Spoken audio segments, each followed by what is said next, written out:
Good morning. Good morning, everybody. Hey, welcome to Monday. It is February 6th. I guess it's the first February. The first Monday of February. I'll get it right here in a second. Coming off the weekend. It takes a little while to get everything working in the right direction here. Hey, we did have a down day on Friday. It was a pretty dismal day. We'll talk about that and more when Dave joins us in here in just a few seconds. And we'll look at what direction the market seems to be going this morning as well. Hey, before we do that, though, let's not forget there are a lot of things in this world that you and we just cannot control, but we can control the risk in our portfolio. Give us a call, 863-382-0037 to walk through our core retirement design. Hey, with that, we've got Dave coming up next. 5.7 Light FM. Good morning. Hello. Glad you're here today. We're at 8:41 now. It's 19 before 9. Time to check in and find out what Wall Street's doing to your retirement fund this morning. Wasn't very nice what it did to them on Friday, I can tell you that. Maybe, just maybe, there's a little good news to start out the morning with. Problem is, it's not a lot of news, so we're actually going to trade based upon what the stocks are doing. Let's go downtown. Phillip Statler from Statler Financial Services is on the phone. Phillip, I trust you had a good weekend. Hey, we did. A little work on Saturday, but Sunday, church and dinner and with some friends, and so a good weekend overall. I was kind of whining a little bit because it feels like I kind of missed a whole weekend. I had a big church convention Friday afternoon and all day Saturday up in Melbourne. Got back Saturday evening and then did my usual Sunday church, office, groceries, and house cleaning. And by the time I got done with all that, weekend was pretty well shot. So I'm glad I did the convention because it's always inspirational and gives me a whole new lease on my faith, but it does kind of take a chunk out of the weekend.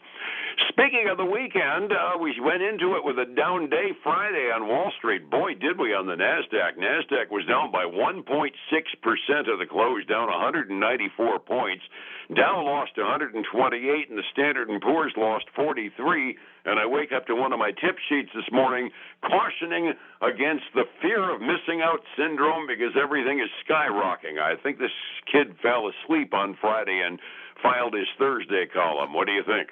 Yeah, I'm thinking so, because definitely Friday was doldrums, to say the least. And it looks like we're going to head that same direction this morning.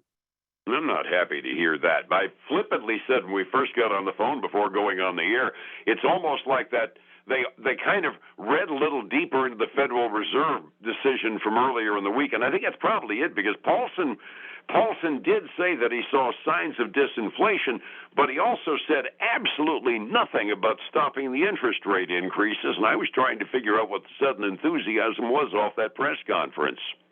Yeah, me as well, because we're still seeing oil prices high. There's still just so much headwind, David. It's hard to say at what point we're going to get through this. I was having a conversation Sunday with a friend at church and talking about RV sales and how much they've dwindled. Actually, we're not seeing that in the numbers yet, but he was telling me that he's seen RV sales drop by 50% year over year. Wow. So yeah, that's a pretty big number. Now we haven't really seen that flush out a lot in the earnings reports, but and the thing that hits me is those big ticket items too are the items that have pretty much survived the downtick comparatively. Our RV manufacturers, for the most part, have been our champions when their quarterly reports come out, because people are doing a lot more of those, and well, it might be an economy move going on an RV instead of going to hotels, but by and large, big ticket items have survived pretty well. And if RV sales are starting to tank, well, that's one more sector to start looking at carefully, isn't it? It really is one of those things we'll definitely start taking a better look at when they issue these earnings for the last quarter, because I think that could be a telling sign as we look at those. Because I know we're seeing used RVs, prices fall, just like used cars. We're seeing those prices finally start to retreat some as well. Cars, at the very least, we're able to explain because some of the supply shortages on new models finally starting to get back to semi-normal again. So, okay, the premium prices on used cars ending up settling back down to normal. But when you take a whole sector, both new and used RVs, sales going down, that's one more sector to start watching. And you were mentioning that things are starting to go around. You and I were talking about the bond rates before we went on the air. The 10-year Treasury bill, I'm reading it, and I've got a delayed quote. You're probably more accurate than mine, but still, 10-year Treasury bills are over 3.6% this morning. Well, we got a quarter point last week. The market listened, and the bonds are inching up. A lot of those things we're not going to see for a while until they impact the federal government as bonds roll over. But they're trading, 3.5 percentage points over what they were last year at this time. And that's going to end up putting more crimps into the federal budget items as our interest payments go up. It sure will, Dave. And we are getting really close to an inversion between the 10 and the 30. I mean, there's like 5/100% between the difference, 3.62 and 3.67. So it's, when we see that inversion, that'll be everything inverted against the 30. Which absolutely, I mean, we've been seeing that 2 to 3. We've been seeing the inversion between the 2 and the 30 now for months. 2 is going at like 4.3. The 30 is at 3.8 or 3.68. That inversion's been there for a while, but the 5 and the 10 have been mostly in line, and that's going upside down now as well. Yeah, the 5 is inverted because it's at almost 3.8. So yeah. Oh boy, that's a change from my delayed quote, believe me. In the face of all of this, my headline news for the morning is the fast food chain Shake Shack. Evidently, they've noticed that the luxury goods and high-end things are moving better too. They announced this morning they're going to start selling truffles, which I have absolutely no snarky response for except to let that fall flat and say you can buy truffles at a fast food joint. Well, everybody's got to pick up on the trends, and that's a trend that's out there. It's been growing and growing, and so that's if they can do it, people will pay for it. That'll be more to their top and bottom line. Yeah, next thing you know, Taco Bell's going to be selling fish with the heads on them or something. That doesn't sound quite as appetizing.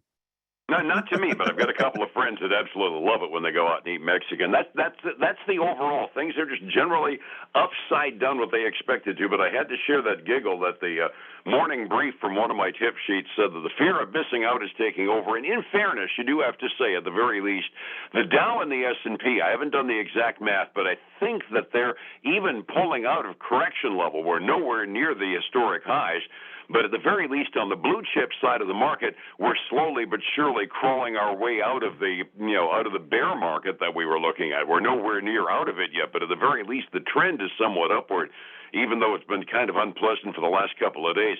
NASDAQ's got a ton of a distance to go. They're still a good 15-17% down from where they were at their high. Yeah, they still have a ways to go for sure. And today is just like Friday. It's not going to help them at all. And I don't see anything changing to help that either, because like I said, there's no economic news coming out this week, really, Dave. So there's not much to drive it other than earnings. And so far, we'll talk about in a minute that's not helping at all either. Yeah, shucks, because I was saying the only thing that's going to drive the market this week is going to be the reports that come out. Speaking of which, you did find a couple of household names that reported this morning anyway. I did. Tyson Foods reported, and they had a dismal quarter, Dave. They were expected to earn $1.34. They only made they only made 85 cents a share. And so that was not good. They missed on revenue as well. And they are getting punished this morning, down almost 5%. And they are within $1.50 of being at a 52-week low. Right now, they would be at $60.89. Their 52-week low is $59.38. So, Rudd, what did they say the cost was? I would assume that they're a sundry manufacturer, but I was looking at Tyson when you told me you had a report, and I was wondering what the heck's happening. It doesn't dive deep into the aspects of what happened, but it was just a weaker than expected results. They were still profitable and they still made good money, but not as much as the analysts had originally expected. I guess I need to go to batteries, huh? Yeah, I guess so. So then we had Energizer come out, and Energizer missed as well on all their expectations. So they're trading down. Now, they did reaffirm their earnings per share revenue growth guidance for the full year, but for the quarter, they took it on the chin, down 6% this morning to $35 a share right now. This just ain't good news from one end of the market to the other, and we certainly aren't going to see a lot more of it when we get to the overall indexes. As mentioned, Friday was an off day for all three of the indexes, a particularly bad one on NASDAQ. 45 minutes before we opened this morning, I'm not seeing a lot of good news on my ticker here, and I'll bet you yours is even worse because you've got an immediate ticks. I can't find anything good either, Dave. Unfortunately, we'll have to start off Monday morning in the doldrums, right? So we got the Dow down 0.6%. That's $207. NASDAQ 100 is down 1.1%. That's another $138. The S&P 500 is down a little over 0.8%. That's almost $35. So we got everything just heading south fast. We've got silver and gold.